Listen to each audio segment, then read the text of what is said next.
So let's talk about the importance of having some kind of control of our partner's body.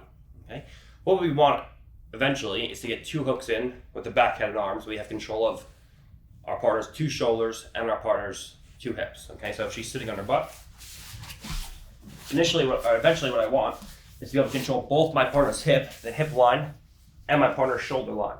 Okay, where she goes to move either her hips or her upper body, and I control my partner's entire body. All right.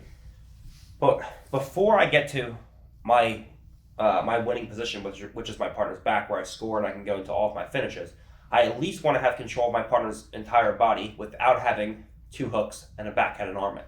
The best way to do this is through some form of diagonal control. Okay, diagonal control gives me full control of my partner's body, ranging from one hip to an opposite shoulder. All right.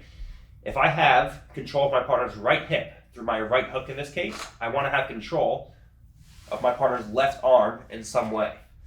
So now I control my partner's entire body, ranging from the right hip all the way up to the left shoulder. Sorry, I'm a little sick. So now my partner goes to move out and away from me. I don't control her entire body at both shoulders and both hips, but I control her entire body ranging diagonally from one side to the other.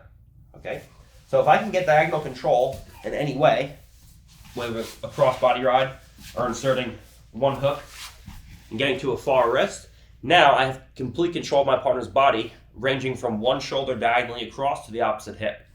If I have one hook in, for example, and I don't have diagonal control, now my partner can always turn and face me, and it'll be incredibly hard for me to follow my partner. Whereas if I have a form of diagonal control, and I get to my partner's wrist, this gives me the ability now to follow my partner wherever she goes. I can control one part of her lower body through my hook and one part of her upper body through a control of my partner's wrist and shoulder. So now if she goes to spin to guard, for example, this wrist will allow me to carry myself through and put everything into place, or now I can go into attacks. But if I didn't have a form of diagonal control, if I just had one hook, for example, and my partner went to go rolling away from me, there's no way I could ever follow my partner, and I always lose my partner.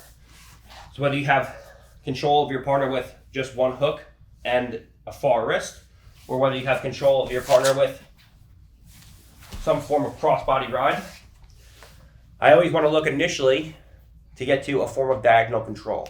Okay. Eventually, as we talked about, I want to have a back, head, and arm, and two hooks or a body triangle in. This gives me full control of my partner's body. But until that point, I want to initially incrementally fight my limbs in so I can get one hook in place to control one hip, and then one hand to control my partner's far wrist or far shoulder to control the opposite side of the body. So I have control of one hip, the right hip or the left hip, and then I go across diagonally to control the opposite side of my partner's body to get a true form of control of my partner's body so that I can eventually follow her through wherever she goes and insert two hooks and go into my finishes and attacks from the back.